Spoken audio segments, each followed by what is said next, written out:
Mind Power. You are listening to your number one career podcast. Everything you need to know to have a great career. And now, your host. Ladies and gentlemen, welcome to the Mind Power Career Talk podcast. Recording episode number 4. And I am your host, Emmanuel Chisalu, certified career analyst, expert resume writer, job search strategist, and most importantly, the man behind the show.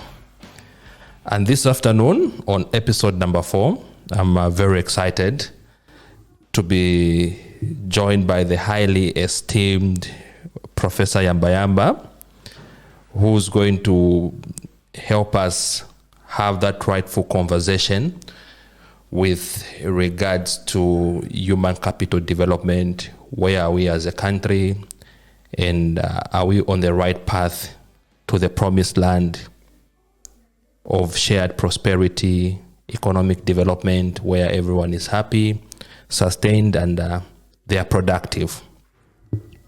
Professor, welcome to the Mind Power Career Talk podcast. Thank you very much, Emmanuel. I'm very happy to be here and discuss this very, very important topic. In fact, in my view, I look at this as the most important topic anyone can ever discuss. Because as you know, every economy, whichever direction you take, is centered on human capital, nothing else. Yes. Thank you very much for that brief preamble, getting us interested on the subject matter at hand. But before we dive into the main conversation, we want to know, who is Professor Yambayamba? Okay, I knew that question was Professor Yambayamba, I think, is a simple scientist. I completed my Bachelor of Science in Agriculture with a bias towards or a major in Animal Science way back 1985. And then I had a brief stint in the then Ministry of Agriculture and Water Development when I was posted to Choma, but I was there not for a long time. And then came back to the University of Zambia for staff development fellowship. So I was to be developed now into a scientist for so pursuing a master's, so that I could be a lecturer in animal science. But before I did that, I went to the Agricultural University of Norway, where I did my Postgraduate Diploma in animal science. And then from there, went on to pursue my Master's of Science in Animal Physiology at the University of Alberta in Canada. And followed by a PhD in the same area, Animal Physiology, at the same university in Canada. Yeah. So I completed in 1996 and came back to the University of Zambia. Okay. I have taught at 3 universities. University of Zambia, where I was for almost 29 years, and 3 of those years I was registrar of the university. Okay. And then I left. I went to Zambian Open University, and currently I'm at Mulungushi University as Dean of the School of Agriculture and Natural Resources. Wow. So for these many years, in fact, I've been in academia for almost 36 years now, from the time that I joined as a staff development fellow at UNZA.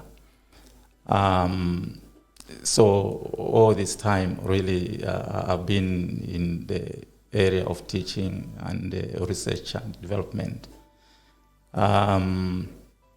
Apart from that, I'm also president of the Zambia Academy of Sciences. I'm president of the Agricultural Institute of Zambia. I'm the immediate past vice president of Transparency International Zambia. So briefly, that's who Professor Yambayamba is. Allow me to disagree with you. In your opening remarks, you said you are just a simple scientist. But with all this rich background in terms of your academic qualifications, talk of your experience both from the world of academics and also the corporate world. I think it's underrating yourself to say you're a simple scientist. You're exceptional, incredible, and most importantly, a powerful scientist. Thank you. So, Professor Yambayamba, as you might be aware, we've launched this podcast primarily to have rich conversations centered around education, centered around careers, but most importantly, how do we connect educational dividends towards national development? That's the ultimate objective anyway, of having people like you to share insights on how, as a nation, as a continent, and the world in general, we could leverage on human capital to thrive, step out of poverty, ensure that our children are healthy, they've got access to quality education, and at the same time, that education translates into national prosperity. So, just as a preamble, I bumped into one of the documents that was prepared, I think, by the World Bank, and of course, referenced it against the African Development Bank, where they were talking on the need of investing in human capital development. So, in their session, they say for all countries, the key to success in this increasingly globalized economy is ensuring that people have the right skills and the capacities to take advantage of economic opportunities and be productive. And in the same report, the World Bank went further to state that human capital index, which measures the knowledge, skills, health that people gain throughout their lives to enable them realize their full potential as productive members of the society, Africa was ranking at the bottom. And in addition to that, Africa is a continent with remarkable economic potential, yet least developed, largely due to its inadequate capital to transform this potential into social and economic development. And then it dives now coming to Zambia, where they say Zambia's human capital index is 0.4, which implies that children born today will only be 40% as productive as they would be if they had full educational and health attainment. So now when I looked at that figure, 0.4, in an environment where you have access to those elements, yet you're going to be 40% as productive as you can because you have access to these variables. This is health, education, and also a social environment that enables them to thrive. So to begin the ball rolling, when we talk about human capital development, what are we looking at in this context? Okay, good question. And those figures from the World Bank, I think they're right on. I've always said that's the tragedy of Africa. That's the tragedy of Zambia. It's the lack of human capital. And of course, when we talk about human capital, what do we mean?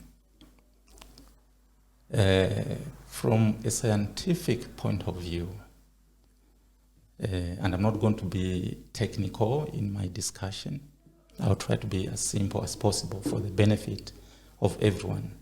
There may be one or two technical terms, but where I can't avoid simplifying them.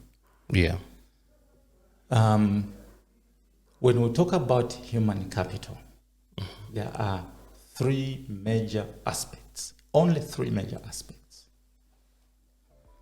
Number one, it's the knowledge. Okay, so somebody is knowledgeable about, within their own field. Yeah. They're knowledgeable. Yeah. Number two, it's the skill. The skill to do things. So we're now moving into practical situations rather than just the knowledge, but it's now the skill to do something, to create something. You can make something, sometimes even out of nothing. Yeah. You can create something. Okay? And then number three, it's the attitude. Attitude perhaps defines, human capital in the greatest way. The attitude. Yeah. You could have the knowledge. Yeah. You could have the skill. If you do not have the right attitude, you will not be productive. And I think this is where our tragedy is. I think Zambia has got human beings Yeah. who are very knowledgeable. No doubt about that. I can't doubt that. Yeah. Yeah. Very knowledgeable. Now we get into problems when we come to skill. Yeah. The skill of doing something. Many people, even just people, ordinary citizens on the streets and so on. Yeah, I listen to a lot of these phone-in programs on radio and even TV. And people say, but look, we can't even manufacture simple toothpicks. We must import toothpicks from China and from other countries. Now, we're just talking about toothpicks. Yeah. We're not talking about high-tech things. For example, if you look at the studio here that you've created, just look around, the machinery here. Yeah. We're not even talking about this machine, but we're just talking about toothpicks, which come from trees. Yeah. We have plenty of trees. The trees that we have in abundance. In abundance. We have close to 500 forest reserves in this country. Yeah. And of course, so that's just a very simple example, but it gives you the direction of my discussion where I'm going to. Yeah. We've got minerals, we've got water, we've got the sun, we've got everything you can ever imagine. Yeah. Okay, but all this is dead capital. These natural resources that we have is dead capital. Why dead capital? Because we are not able to transform these into usable materials, usable products that we can say, oh, I've got a finished product here that I can use. I think there is very, very little of that going on in our country. You can read the reports, even the government's own reports. If you look at it, for example, the 2007 report and 2014, I think, by the Ministry of Commerce, Trade and Industry. Yeah, they sponsored the 2 surveys. Yeah. Just see where we are in terms of technology. And if you read those reports, government's own reports, then you say, oh, wow, we're not anywhere. Okay, we're not going far. And that's because those reports clearly tell you that in terms of high technologies, we are nowhere. Everything is conspicuously missing. We can't manufacture, for example, I'm holding a mobile phone here. Yeah. We're not able to manufacture this. All these things in the studio, we're not able to manufacture. Yeah. So there's almost nothing. So all these things are, vehicles, for example, vehicle parts, motorcycles, parts of aircraft. These are high-tech things which are conspicuously missing from what we are doing. So the skill is lacking very much. Even in the area of agriculture, food, food systems, and so on. There's a lot that can be done, but because we lack the skill, we are not. We lack a lot of things, and so you find that people are going hungry. Yeah. This is something that I think we must all accept. That there are a lot of people out there who are not having enough food, and I think we'll come to that a little bit later on. Yeah. And then, of course, the last one is the attitude. The attitude. And I think this is something that everyone should accept. That Zambians, we just do not have the right attitude to do things.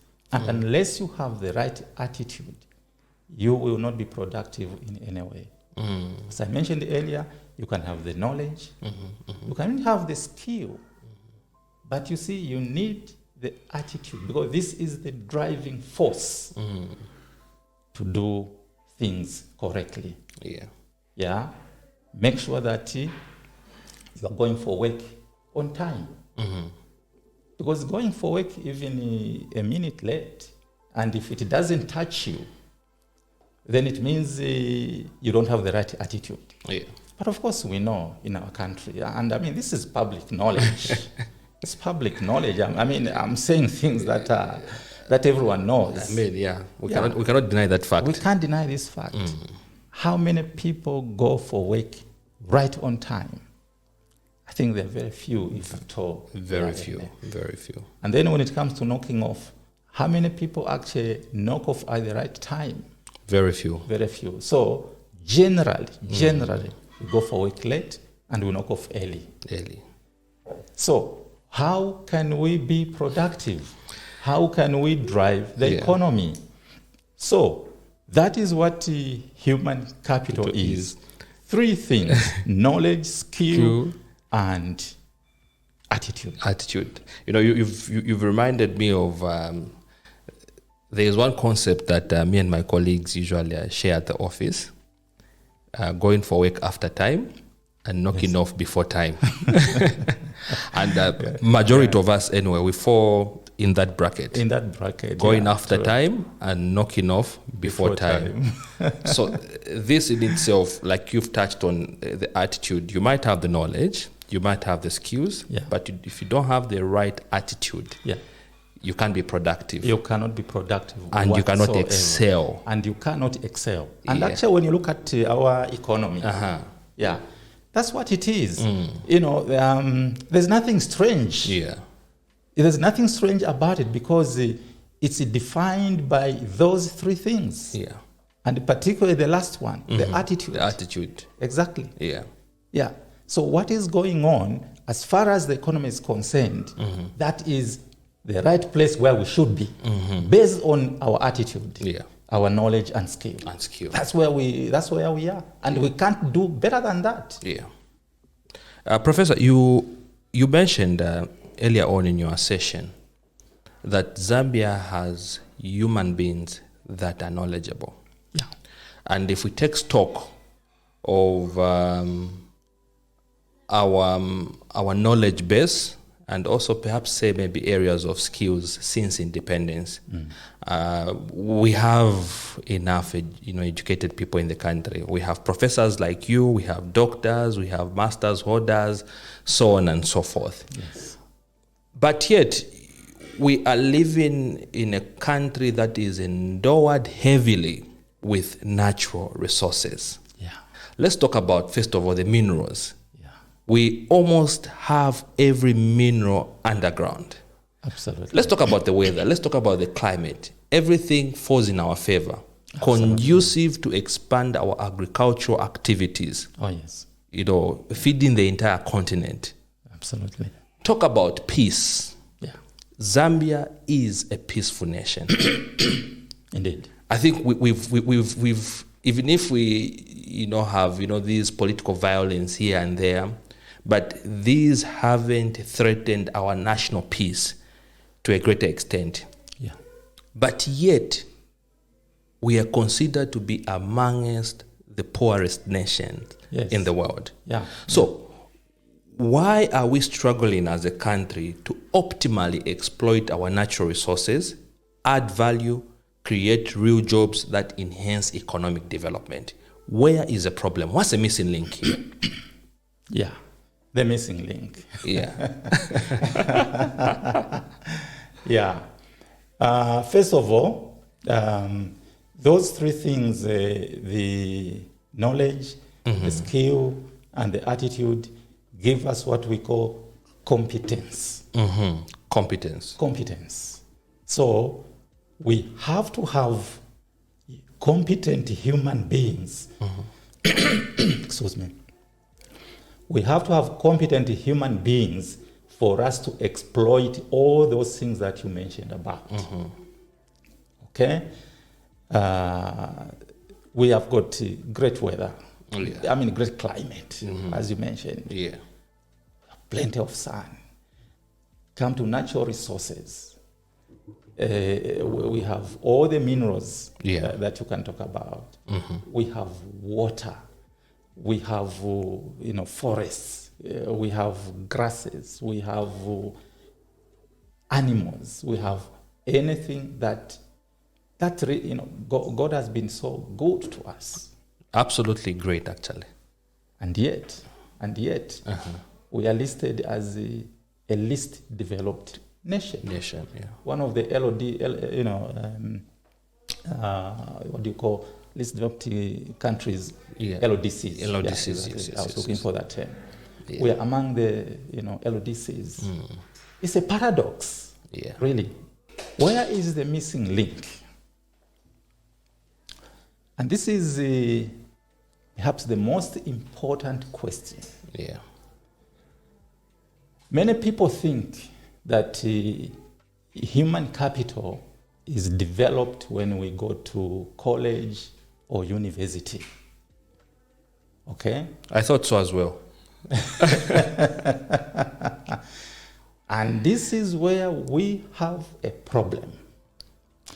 The journey of a human being begins from the womb. When we are conceived, it begins from there. It begins from there. But maybe I will not dwell so much on them. But let me say a few things. Why we begin from there. Right from conception, okay? Nutrition. Nutrition for that individual growing in the mother's womb is critically important. And therefore, our expecting mothers need very good nutrition for them to deliver a human being who is going to be, in future, a competent human being. Because, what drives a human being? There's just one organ in the whole body that drives a human being. And this is the brain. And when you look at the way the brain develops, it's the fastest growing and developing organ among all the organs in the body. The fastest. Starting from somewhere the 24th week of pregnancy, you have a very high multiplication of brain cells, which we call neurons. Yeah, they multiply at crazy pace. By the time a child is born, if the nutrition was right, this child should have, on average, 100 billion neurons. So all of us are supposed to have 100 billion neurons on average. But that is if our nutrition was right. Now, when a child is born, what follows in terms of the brain development, those brain cells, or the neurons as we call them, they must begin connecting to each other. Okay? And these connections, we call them synapses. Okay. Some people say synapses, so it really depends on your pronunciation. Yeah. We call them synapses. Synapses, all right. The brain connections. And depending on the nutrition, again, remember I'm emphasizing on nutrition. Nutrition. Yeah. So depending on the nutrition, we are supposed to, a child is supposed to have as many brain cell connections as possible. In fact, by the time a child is about 2 years old, those synapses are in trillions and trillions and trillions. Why? Because every 1 second during that early period, every 1 second, just that 1 second you have over 1 million synapses being formed in the brain. And this is what is going to define a competent human being, because this is the time that the neural pathways are being formed. Neural pathways, these are just pathways in which information is going to be passing. So the thinking, the reactions, and all those things. So in other words, the cognitive function, this is the time that the cognitive function is being formed. Okay, or is developing. There are some very important nutrients that are required for these brain cell connections to take place at that level. 1 million synapses every second. Protein is very important. Polyunsaturated fatty acids, like omega-3, omega-6. I'm sure when you go to a pharmacy, you see some products called the omega-3, omega-6, and so on. Those are just polyunsaturated fatty acids. Then there are some 7 or so micronutrients which are critically important. We have the iron, we have the zinc, we have the iodine, we have selenium, we have vitamin A, we have vitamin B9 or folic acid, and then we have choline. These 7 micronutrients are critically important in the development of the cognitive function, those synapses that I'm talking about. So in fact, it is during this time, especially the first 2 years, 2 years to 2.5 years, that these things are taking place at that rate. And it is during this time that we have the emotional well-being and the social competence being created. Now, the emotional well-being and the social competence are like the brick and mortar for developing a human being, developing a human being. So it's extremely important. Apart from nutrition, I've just talked about the social competence here and the emotional well-being. Because, when children are born, we play with them. They begin. The first thing that develops is the vision and hearing. The hearing and the vision. And then after that, it is the language. So they will begin saying some certain things. We may not understand what they are saying. But that's the baby language.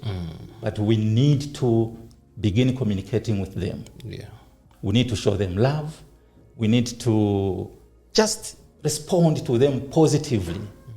Because if we don't respond to them positively at that age, we are already creating stresses in them. If, for example, instead of showing that love, we shout at them or we just ignore them and so on, then we are ignoring. We are now preventing these the brick and mortar. Exactly. To develop so that we have a human being later on who has the competence to do things. So very, very, very important. So there is nutrition and there is that social interaction with the children.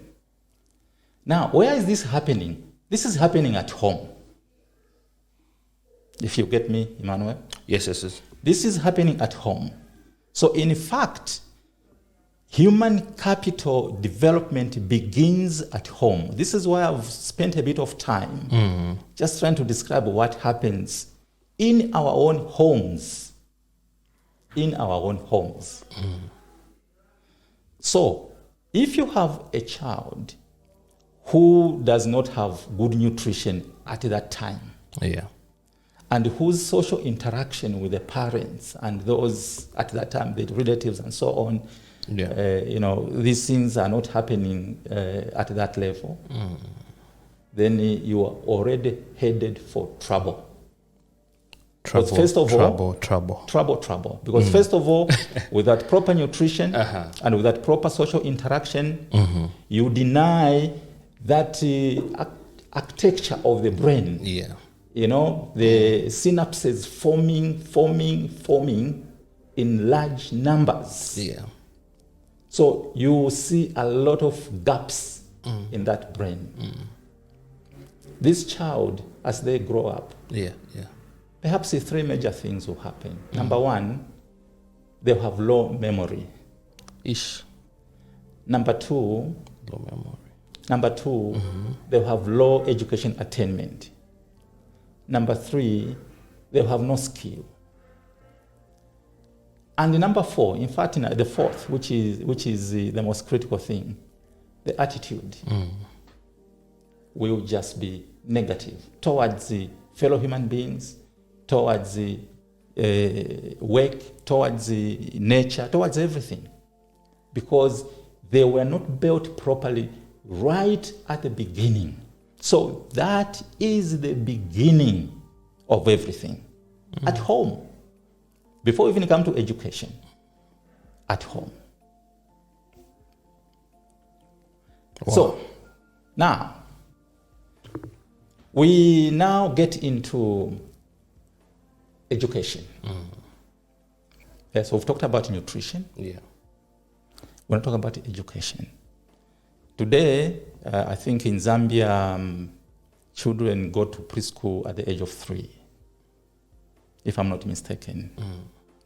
Elsewhere, even before that. Before that, early childhood. Yes. So ours anyway go to, daycare or something like that at the age of 3. Now, this is the age, so we're now talking of from that age to 5 years old. In fact, let me maybe just put in the whole period of 0 to 5 years. The 0 to 5. And this is why, we have got special clinics in hospitals, for example, which we call under 5. And there's a purpose for the under 5. I don't know if our mothers really understand why they go to the under 5 clinics. And also, the people who are running the under 5 clinics, are they able to explain to our mothers why, they have to attend those clinics? Mainly, probably, they weigh them. They may talk to them, here and there. But I'm not sure, how much detail they give, especially in terms of the discussion. The discussions, Okay. So, the 0 to 5. In terms of education, this is the formal journey of education. It begins at that time. So training, in fact, Emmanuel, training of a human being in Zambia, formal training, begins at the age of 3. And so, from 0 to 5, you have to build a human being who already becomes independent at that time. Because, first of all, By the time a child is 2 years old, in terms of brain development, they are already at 80% the capacity of a mature human being. At the age of 2. Age of 2. Age of 2. The brain is already at 80%. 80%. 80%. Wow. 80. Remember I said that the brain is the fastest growing and developing organ in the body. Yeah. So it develops very, very early. Yeah. By the time a child is 5 years old, the brain is already at 90%. So literally, you are talking to an adult at that time.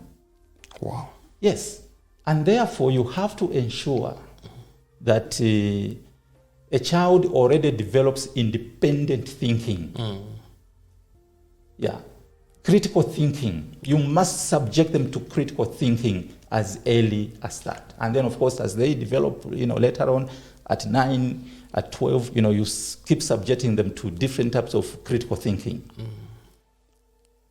So, and this must be in our education system. It must be in our education system. When you look at our education system, if we take early childhood education,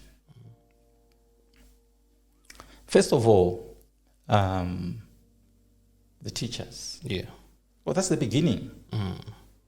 Those who teach those little children. You see, the way we have taken it in our country, which I think is extremely unfortunate, we think that these are just babies. They don't need... Yeah. They don't need, a highly trained person to handle them. So what do? I'm sorry to say this, but I mean, this is public knowledge again. Yeah. People who have not done well in school, for lack of a better term, the people that they call failures. Failure. Okay. Yeah. They're the ones that we encourage to say, you just go and do preschool. Preschool teaching. I mean, you entrust this whole nation in the hands of the people whom you are calling failures. Failures. I'm sorry to say this, but I want to be as truthful as possible. This is public knowledge. What I'm saying here is public knowledge. We don't go for the for those with flying colors. No. And so these are the ones who are handling the children. And this is the foundation of human capital. The foundation of human capital. What are you doing to the nation? And you think that later on you're going to produce human beings who are competent? I mean, and this is something that... very unfortunate. This is something that probably most of us in Zambia and Africa in general, we miss on. We just miss this point. But this is the most important stage in human capital development. It's the most important stage. So, what I'm saying is you build a graduate not when they enter into university. No. You build a graduate at preschool, 0 to 5. That's when you are building a graduate, a university graduate, or a college graduate. It's at preschool. Anything beyond that, it is too late, Emmanuel. It's too late. And unfortunately, if I go back to the issue of nutrition, during that time I mentioned, when the child is born. Yeah. Or let me just take the whole period of 5 years, 0 to 5. Yeah. If a child does not have proper nutrition at this time, meaning that they will not have as many synapses as they should during that time, that's it. All the channels close off. Even if they have very good nutrition later on when they are adults, it's too late. The brain does not go back to repair because it's not as elastic anymore as it was at the time that the child was from 0 to 5. 0 to 5, yeah. Yeah. And this is why you've heard of the first 1,000 days life. First 1,000 days is actually from conception. Yeah. Okay, from conception to somewhere around 2.5 years. And this is why I was emphasizing on that period of 0 to 2.5. Okay, earlier on I talked about that, that period. So the first 1,000 days begin from conception up to just about 2.5 years old. The most critical. And the nutrition at that time, so nutrition of the mother, so that the individual inside is developing well, not only physically, but also mentally, so that they have, a positive cognitive function. Very, very critical. So this is the foundation of human capital development. And then, of course, beyond that, and no, in fact, before I go beyond that, during this time, apart from, first of all, what sort of education are we talking about at this time? Yeah. Okay, number one, it's the education which ensures that the children or babies at that time, they are interacting in a very positive way with the teachers and, of course, the fellow children. Yeah. So as a teacher, you have to know that I'm dealing with a delicate period. This is the time, and you should picture what is happening. Even as you are talking to the children, you should picture what is happening in the brain, because this is the time that those connections, and you are contributing to this, the connections of the brain cells, the synapses. Yeah. Okay? So you have to ensure that you are interacting with them positively. Apart from that, it's the teaching aids. Now, what are the teaching aids that we're talking about? It's the toys. Toys are not just things that we children play with and that's it. No. Those are the ones that stimulate brain development. Those connections I'm talking about, they're stimulated by just, these toys that a child is playing with. Yeah. So with the help of, the teachers, the child, you see that they begin developing, motor skills. Yeah. They can begin, putting blocks together, placing things that are supposed to be, and so on and so on. The brain is developing that way. So the toy industry, we must invest in the toy industry. Unless we invest in the toy industry, we're not going far. And then, of course, beyond the preschool, we now get into primary school. Yeah. Primary school, why is it called primary school? In fact, before preschool, I think it's in the recent years when we now have had even a preschool. Some of us coming from yesterday, there wasn't preschool. All that we knew was there was primary school and then the secondary school, and then beyond that you have tertiary education. Yeah. So primary education. Why primary? Primary because that's the most important stage compared to the other, two stages, the secondary and tertiary stages. And yet, what do we do at primary school? Just visit any primary school. First of all, look at the infrastructure in our country. Just visit any primary school, whether it is in an urban area or it's peri-urban, rural. Just look at the infrastructure. It's horrible. Again, sorry to say this, but and that's because we think that these are just small children. They've not reached a stage when they should be, exposed to good infrastructure. But you see, what you are forgetting is that you've already reached a stage. Because these human beings, in fact, at the time that they start school in grade 1, in terms of brain development, it's already beyond 95%. 95%, yeah. Exactly. Okay.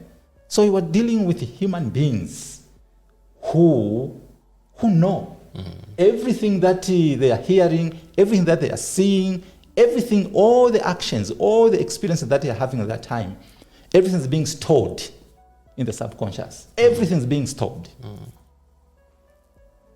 Eventually, when they grow up, when they grow up and they become adults, well, now they can now begin doing things on their own. 95% of their actions will be related to the early stages of their human development. 95%. So whatever you expose them to, so don't even condemn them when you see them using bad language, when they're adults now, insulting, throwing garbage anywhere in the drainages and all these things, all the negative things that we see. Don't condemn them. Because that's exactly what you expose them to in the early stages. So, primary school gives us now the foundation of what you can call formal education. And therefore, you must ensure that you expose the children to the best in terms of the teachers, in terms of the infrastructure, the teaching aids. So you have to have laboratories at that time, because these are children who they must be interested now in doing things. Don't simply subject them to theories, but they must begin doing things and explaining things, and it's at that stage. By the time they reach secondary school, they are ripe. And again, they continue with the good infrastructure, the labs for those doing sciences, and the best teachers. So what I'm saying, Emmanuel, is that in terms of teachers, remember that the teaching profession is the only profession that teaches all the other professions. The only profession that teaches all the other professions. So you have to have the what you'd call the cream of the cream, to be the only ones going to the teaching profession. Not what we see in this country, where people who fail to do other things, they're the ones that you say, teaching. That's what we are saying. So in other words, we are condemning ourselves. Right from the beginning, we condemn ourselves. So how do you hope that these people will grill these children to be the best, to be people who can come and exploit the natural resources, who can who can add value to the things that we have? Isn't it shameful? Very that, shameful. Very our shameful. copper, which we've been producing for decades and decades, up to today, we still export it raw. All the minerals that we produce, we export them raw. The food, we export food raw. Everything is exported raw. All that we export is in a raw form. Raw form. When you export things in a raw form, it simply means you are not competent. You have no competent people who can add value to the things that you produce. Sorry, go ahead. Wow. And and I'm just amazed, left overwhelmed with this knowledge that you've shared with us, this information that you've shared with us. And majority of us, including me, and I do believe that my team as well on the other end as well, we always think that the scientist, that engineer, that medical doctor is produced at the university. But now you've taken us through the entire process. Yes. Yeah. And I've seen, from what you've just shared, here is me who's a little bit exposed in terms of travel. Yes. Both at national and also international level. Yeah. But primarily speaking from a national perspective, Yeah. where we visit different parts of the country, where you see how neglected, Yeah. these primary schools, Yes. in terms of infrastructure development, Yes. quality of the human resource in terms of the teachers, Yes.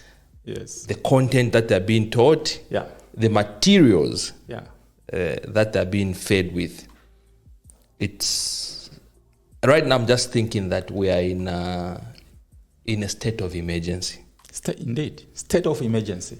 Yeah. State of emergency. You've just put it correctly. And unless government and all of us, and I'm not pointing fingers at anyone.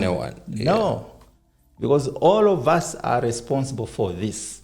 But anyway, there is always a government which is in the driving seat. Yeah. Okay? That's why we always talk about government. But all of us, anyway, in a way, are part of government. And we are there to, government should be there also to listen to other people. And you see, the problem that I have Yeah. with our government, starting from the time we became independent, Yes. I think the focus primarily has been centered on the next election. So you are looking at the 5 years. Correct. So in the 5 years, how do I ensure that I deliver to earn myself votes for the next 5 years? So, okay, let me build roads, maybe some health centers, invest in FISIP. Yeah. But do we really focus on the real issues? Do we have a strategic plan that looks at the next 100 years? No, we don't. And this is why those same roads that you're talking about, which we build, because we're looking at the next 5 years. Yes. We build the roads, we build the new schools, we build the new clinics and all that, in the social services. But how long do they last? They don't last long. No, they don't. We actually have plenty of potholes. Yes. All they can't last long because you have not built a human being who's going to take care of those roads and those hospitals. Yeah. Just go to all the hospitals, clinics, schools, and so on. Yeah. Just enter any of them. Yeah. First of all, before you even enter, look at the surrounding, just the surrounding. Yeah. It tells you the kind of human beings we are. When you enter in there, if it's a place where there used to be these tiles, look at the state of the tiles that you find in there. Even the ceiling board Look itself. at the ceiling board. and the walls, the paintings. And all that. Just look. In fact, it doesn't take time. Within 1 year of building a very good, when something is constructed, fantastic. It's so nice. Just give it 1 year. Go back after 1 year. You tell me a different story. Yeah. All of us experience this. We know. I mean, I'm not saying something which is not of public knowledge. No, I mean, it's in the public domain. Exactly. Yeah. Exactly. Why? It's because of what I've said. Yeah. We missed it. Yeah. During the 0 to 5. We missed it at that time. And then we missed it at primary school. Now, Professor, talking about just that missing link. Yeah. Are you telling me that since independence,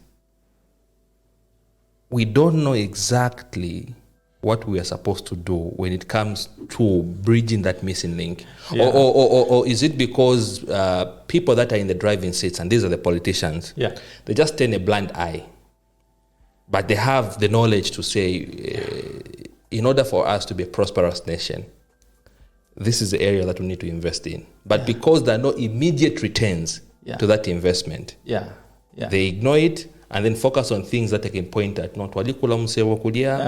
We've given you FISIP, so on and so forth. So give us another mandate. So that now we can increase, the FISIP program, build more roads, more schools, more hospitals, empower women, so on and so forth. Yeah. So why have we ignored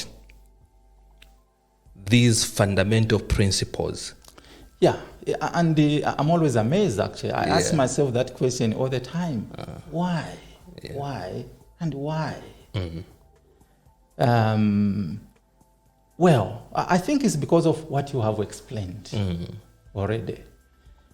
Because I'm looking at how I must retain power.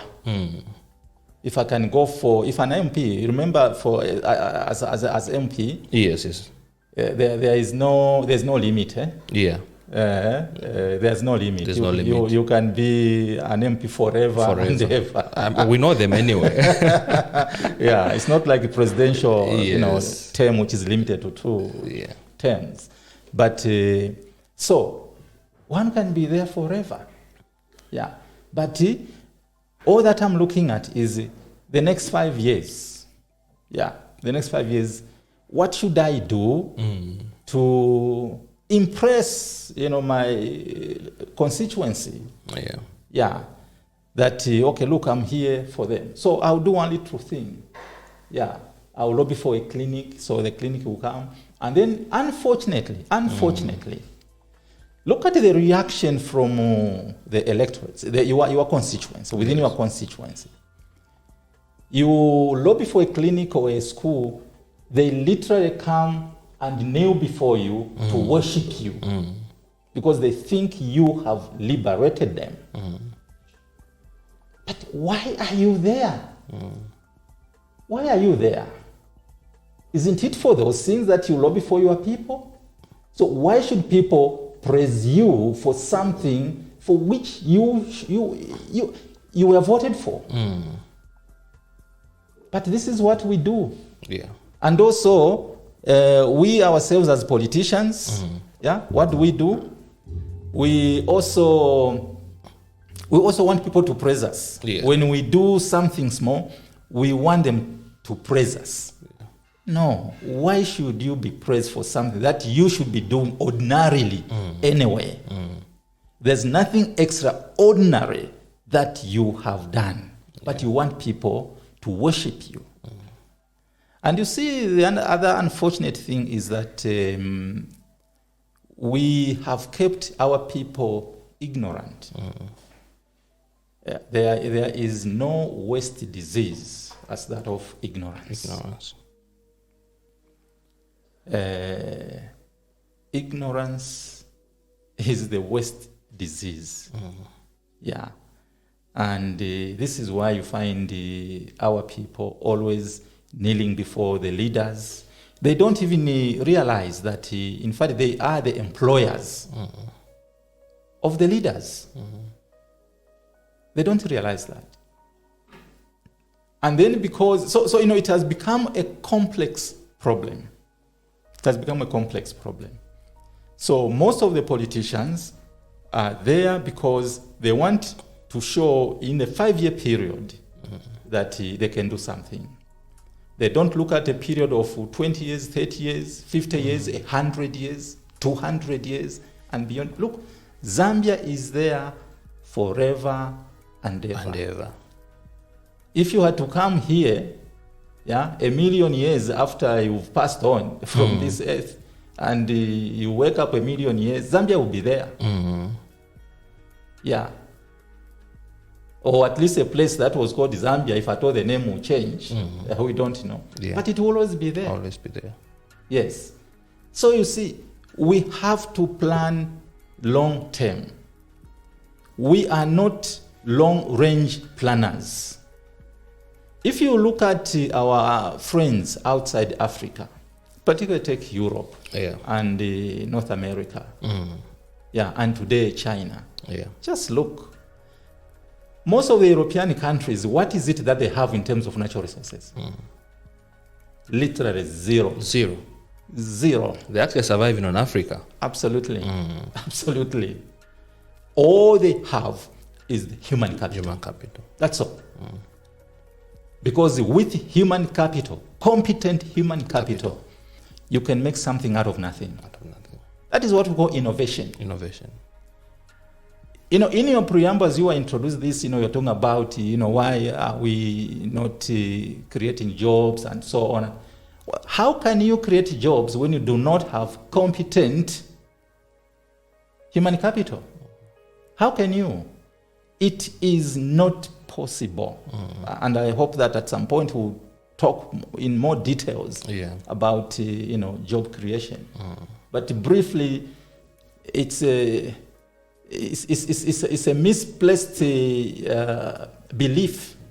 It's a misnomer to think that we are going to create jobs in our situation. How? Somebody needs to convince me. You see, our leaders have traveled the world over. They see what goes on there. I have been privileged myself to travel to over 40 countries. I have seen, and even as a scientist, I've learned so much from what goes on in those other countries. You just have to have the human capital, competent human capital. They have the knowledge, they have the skill, and more importantly, they have the right attitude. Attitude defines everything. Well, Professor, thank you very much for this very insightful conversation that we've had. And I know that this is just part one of the discussion. Because I've seen many conversations that we've had around human capital development, investment in education. We just scratch. But I think with Mind Power Career Talk podcast, basically it's addressing the root cause, bringing out information where the missing link is. That's right. So what does that mean? So I'm not cutting you. What that means is that if the government, our government wants our country to develop, there is no alternative. How I wish there could be alternatives. There is no alternative but to invest in education. And education in particular at the early childhood education level. Preschool, primary school. That's where it matters most. That's where it matters most. That's where it matters most. I'm saying this 3 times so that I make the point. It's not investing at higher levels. Because first of all, if you have not, if you've not created a human being with critical thinking from the early years, even when they enter university, what sort of human beings are these? These are people who are just who have not been prepared well. They're just good at memorizing concepts. Exactly. They will memorize things here and there. They just cram just for the purposes of passing the exam. And then the approach that we use also, which is teacher-centered, where you are just offloading things onto these learners and tell them just go and memorize this. Yes, they'll memorize, as they prepare for the exams. And the only thing that they do is memorize for the purpose of the exam. Then they pass exams and they move on and they forget about everything. You are not creating competent people. By the time these graduates come out of, these students come out now as graduates, they are not competent at all. They are not ready to face the real world where they can create things on their own. And perhaps this brings the debate, which is now, it's all over. Yes. Where the industry, I talk of, employers, absolutely, are complaining. Yes. That the graduates they receive at entry level, are not employment ready. Okay. So, to a greater extent, they're saying universities or institutions of higher learning, are doing so little. That's right. To impart knowledge, the skills and the attitude towards these students, so that when they graduate, they'll be employment ready, create, innovate, and transform. Absolutely. Our country and the world at large. Yes. So I know you've talked about investing in early childhood education, but how can we power Zambia's potential through its people as we wind down the show? Okay. So generally, I think education is what you would call the game changer. Education. Yeah. So how can you make Zambia become prosperous through its people? Is by empowering the people through education. Give them education that has a purpose. And by purpose, it means that by the time this individual graduates either from college or from university, they have the knowledge, they have the skill, and they have the right attitude. Those three things. And then in our particular tertiary education, college and the university, okay, you have to have the proper infrastructure. Okay, infrastructure for science-based. You have no choice but to have laboratories. And by the way, this is the government's responsibility. Yeah. And then there is what we call research and development, R&D. Yeah. Because this is what breeds innovation. Yeah, innovation. Without R&D, without investing in R&D, again, you're a dead nation. Because knowledge, new knowledge is only generated through R&D. And even the things that you are teaching, if there's no R&D, what are you teaching? You're just teaching old theories which have got no meaning in the present. So you have to continually generate knowledge. There's what we call academia industry collaboration. Yeah. Again, universities, colleges, they have no choice but to begin collaborating with industry. In any case, we train for industry. We don't train for anyone else. We train for industry. Of course, we also train for government, NGOs, and so on. But all those, perhaps I'm using the word industry. In a generic sense. Yeah. We train for industry. So we have to collaborate because in industry there are practical things that are happening. They've got challenges. Yeah. In the universities and colleges, we are always doing research. Now, that research must make practical sense to industry. And therefore, you must begin collaborating with industry. So industry must have input, for example, in your curriculum development and review, so that you are teaching things that are relevant to industry. Okay? And in your collaboration also, there are challenges that you are trying to resolve. In fact, you must involve your students, both at bachelor's and the postgraduate. Yeah. You must involve them highly in this collaboration. So you are practicing what we call knowledge transfer to industry. But also, you co-create certain things, in that industry benefits from through your collaboration. Because they give you challenges. These are our challenges. Yeah. And so through your postgraduate students, or even undergraduate students, together working with industry, and of course supervised by professors or academia generally, you begin co-creating. So industry comes up with new products as a result of your involvement. You learn something from them practically, and they also learn from you. At the end of the program, you are sure that your graduates are competent and they are employable right away. Yeah. Employable right away. How many graduates today are roaming the streets? Hundreds of thousands. Hundreds of thousands. Why? I mean, we've seen it anyway from these applications, just Ministry of Health and Ministry of Education. Oh, absolutely. Yes. They're applying in hundreds of thousands. Hundreds of thousands. Yeah. Yes. Yeah. So it tells you there's a problem.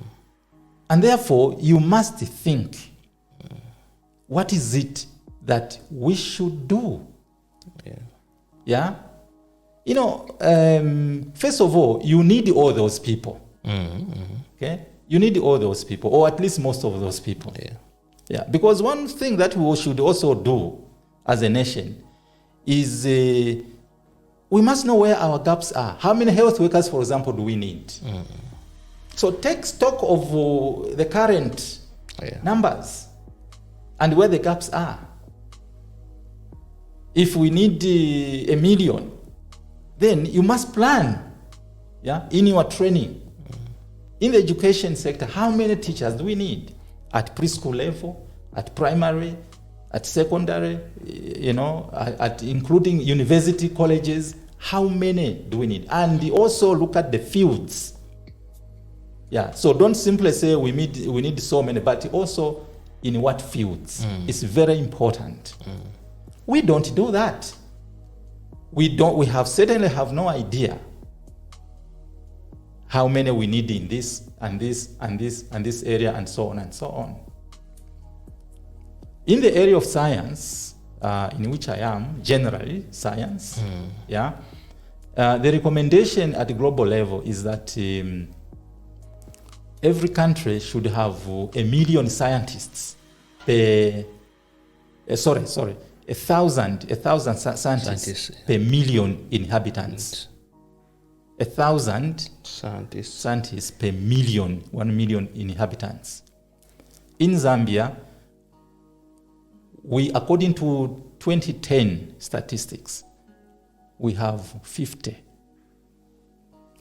scientists per 1 million inhabitants. And short of 950. And actually indications are that number has even dwindled. Those are the indications. Why has it dwindled? Well, because what value do scientists find in becoming scientists in this country and Africa in general?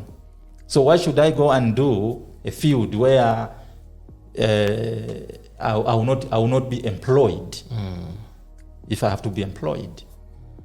And then the other thing is that the way we train, we don't even give them this competence, the knowledge, the skill, and the attitude, so that on their own, even if they're not employed, they can begin innovating. They can create things on their own. But they are not at that level. No, they are not. If they were, we would not have all those applications that we saw.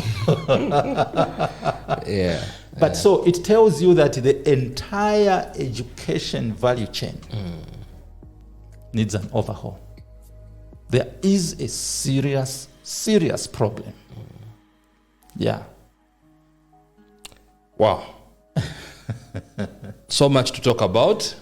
Indeed. So much to dwell on when it comes to addressing these challenges that we're facing. And perhaps this episode number 4, it's going to be dubbed as episode number 4 part 1. Okay, sure. And we are going to have part 2. Because we cannot leave the conversation hanging. Correct. We need to drill into the holes, seal up every loophole, and ensure that through this podcast, we're able to propose tangible solutions that are action-oriented and implementable by our decision makers, our leaders, the politicians, so on and so forth. Indeed. So otherwise, Professor, we are very grateful to have you on the show for part 1 of this episode number 4 recording on human capital development. It's my pleasure. I've learned a lot. I was just now imagining when you're talking about, these nutrients, the iodines, the zinc, selenium, lycopescam, escalatum, Z-maize. I don't know whether I'm mentioning the right scientific names or not. But that's a pleasure of having exceptional scientists such as you, so that you could really, from a scientific point of view, identify where the problem is. Because I think for us as a country, we've looked at it from a social perspective, from political lenses. But without putting science into the equation, now understanding the first 1,000 days, the brain neural pathways, talk of the nutrition, so on and so forth, we are just going to be shooting our bullets, aiming at nothing but just a blind spot. Indeed. Which at the end of the day, we are not achieving anything. But most importantly, I think for me, it's been a pleasure interviewing. Of course, I've been calling him Professor. But as we close the show, people should know that I'm his son. Indeed. He's been very instrumental, very supportive, very caring, more especially on this project of the Mind Power Career Talk podcast. We've planned together, we've shared ideas, and even as we've implemented this project, really, he's the force behind this vision. Every now and then we exchange notes and see how we can do things better. So for that, truly grateful. And how do you find it being interviewed by your son? Well, this is the first time that I'm being interviewed by my son. So it sounds a bit strange, but you had encouraged me even before we came to this interview. Yes. You said, no, it's just a normal discussion. Yeah. And I mean, I have discussed these things with you many times. Yeah. So it was like I was just talking to you as we always talk. Over a cup of coffee, over a meal. Yeah, indeed. Yeah. So thank you so much for the interview.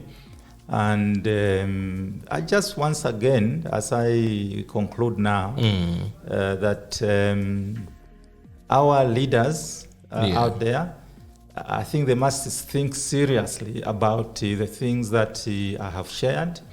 I am not sharing theory. This is not theory. No, this is practical things that I'm talking about. Yeah. I don't talk about, on this forum, I'll not talk about theoretical things.